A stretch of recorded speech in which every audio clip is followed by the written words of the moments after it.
मेरे प्यारे विद्यार्थियों, सभी को स्वागत। आज हम लेखक जयशंकर प्रसाद जी के रचना ममता को और आगे लेकर चलेंगे।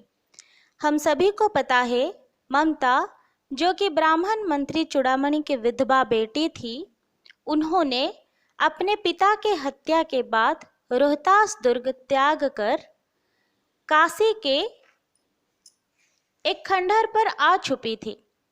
जब वह वहां पर संध्या में दीपालोक में गीता का एक अध्याय पाठ कर रही थी, तभी चौसा युद्ध में शेरशाह से विपन्न होकर एक सैनिक उनसे आश्रय हेतु वहां पर पहुंचा।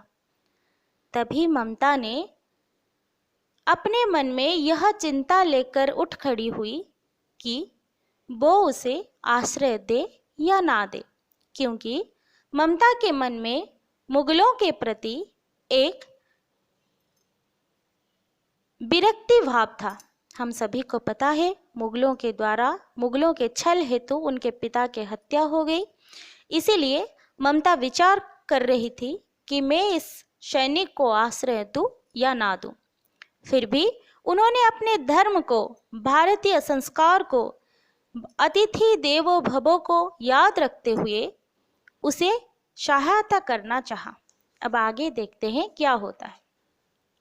मुगल अपनी तलवार टेक कर उठ खड़ा हुआ। ममता ने कहा, क्या आश्चर्य है कि तुम भी छल करो।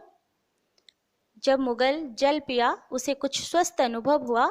उसने उठ खड़ा हुआ और कहा, मैं यहाँ से चला जाता हूँ।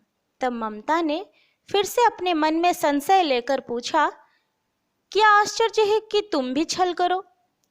छल नहीं, तब नहीं स्त्री, जाता हूँ। तैमूर का वंशधर स्त्री से छल करेगा? जाता हूँ, भाग्य का खेल है। इस वाक्य से हमें पता चलता है वो सैनिक तैमूर का वंशधर था और एक सच्चा सैनिक था। ममता ने मन में कहा, यहाँ कौन दुर्ग है, यही झोपड़ी, जो चाहे ले ले, मुझे तो अपना कर्तव्य करना पड़ेगा। वह बाहर चली आई और मुगल से बोली, जाओ भीतर थके हुए भयभीत पथिक, तुम चाहे कोई हो, मैं तुम्हें आश्रय देती हूँ। मैं ब्राह्मण कुमारी हूँ, सब अपना धर्म छोड़ दे तो मैं भी क्या छोड़ दूँ। इससे यही पता चलता है कि एक भारतीय नारी कर्तव्य पड़ने पर खुद को विपत्ति में डाल सकती है, लेकिन दूसरों का सहायता करती है। मुगल ने चंद्रमा के मंद प्रकाश में वह महिमामय मुखमंडल देखा। उसने मन ही मन में नमस्कार किया। ममता पास की टूटी हुई दीवारों पे चली आई। भीतर थके पथिक ने झोपड़ी में विश्राम किया। प्रभात में खंडहर की संधि से ममता ने देखा, संधि का मतलब है दो प्राचीर के बीचों बीच का अंश। संधि का मतलब है दो प्राचीर, दो ईंटों के बीचों बीच जो अंश रहता है, वहां ममता ने छिपकर देखा। सैकड़ों अश्वारोही उस प्रांत में घूम रहे हैं। वह अपनी मूर्खता पर अपने को कोसने लगी। कोसना, धिक्कार करना। वो खुद के मूर्खता पर उन्हें लगा कि ये सारे सैनिक अब मुझे मार डालेंगे।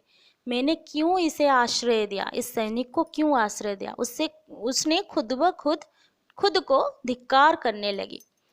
तब उस झोंपड़ी से निकलकर उस पथिक ने कहा, मिर्जा, मैं यहाँ हूँ। शब्द सुनते ही प्रसन्नता से चित्कार ध्वनि से वह प्रांत गूंज उठा। ममता अधिक भयभीत हुई। पथिक ने कहा, वह स्त्री कहाँ है, उसे खोज निकालो। ममता छिपने के लिए अधिक सचेष्ट हुई। वह मुर्गदाव में चली गई। मुर्गदाव काशी के पास सारनाथ नामक स्थान का प्राचीन नाम था। सारनाथ वर्तमान में जिसे सारनाथ कहा जाता है, वह उसका पुरातन नाम अर्थात प्राचीन नाम मुर्गदाव था। तो ममता वहां से मुर्गदाव पर चली गई छिपने के लिए।